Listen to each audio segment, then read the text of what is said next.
Hi everybody. Today I'm going to talk to you about sit stay. So when I teach a puppy to sit, I always teach him to stay with the sit. So we teach him to sit and then it's a stay. I think that a sit stay is probably the most important thing in an emergency. It's just a really important skill for a puppy to know, and it is a foundation piece for games, for walking off leash, for countless things. So I always start off when the puppies are really young. This first video here is an 11-week-old puppy. He's visiting me for a week and I'm demonstrating stay with him. Now notice I have a cookie in my hand, in my right hand. I'm kind of luring him with the cookie. I put it over his nose and I deposit the cookie in his mouth.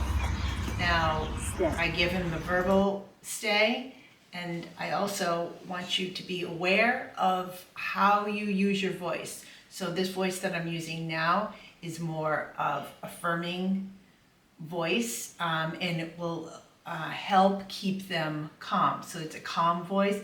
If I start using a voice like this and go really high and talk really fast, that's going to elicit movement. So I want you to just be aware of that when you're watching this video. So I have tension on the leash here, which also helps the puppy resist moving forward. So they're trying to keep themselves back when they have the tension on the leash. And this is gentle tension. You know, we're not doing anything to to hurt their neck, or it's just gentle tension. So I've got the tension. I put the cookie on the ground in front of him here that he's watching. And he's not done this before, so he is really just learning. So I'm holding the tension there. And notice when I use my hand, I'm going back and forth because I don't want him to think that every time I come near him, it's going to be a tap and he's going to be able to get the cookie. So I go back and forth to kind of fake him out a little bit. So he has to wait for me to be able to feel that tap on his body. So I tap and then I show him the cookie so he gets to eat the cookie right away. Good boy. And see, my voice goes up higher when I'm giving him a little bit of praise. So then I put the cookie in his mouth. He's sitting again. Stay. I give him, when I said stay, I said stay. There was the tone of my voice was more calming. So now I'm holding it, the leash. Okay, get it. I tap him. I say, Good get boy, it, get that it. was very. Okay, so here, this is Rune. He is 3.5 months. And I have a cookie right here in my right hand, and I am luring him into the sit. That's it. Now I use a little bit of tension here. I use my left hand. I tell him to stay. Stay. And notice the way I said it, I said stay. There was nothing high about my voice. So that affirmative stay will help keep him in that position. Now notice the leash has tension here. I'm going to put the cookie on the ground.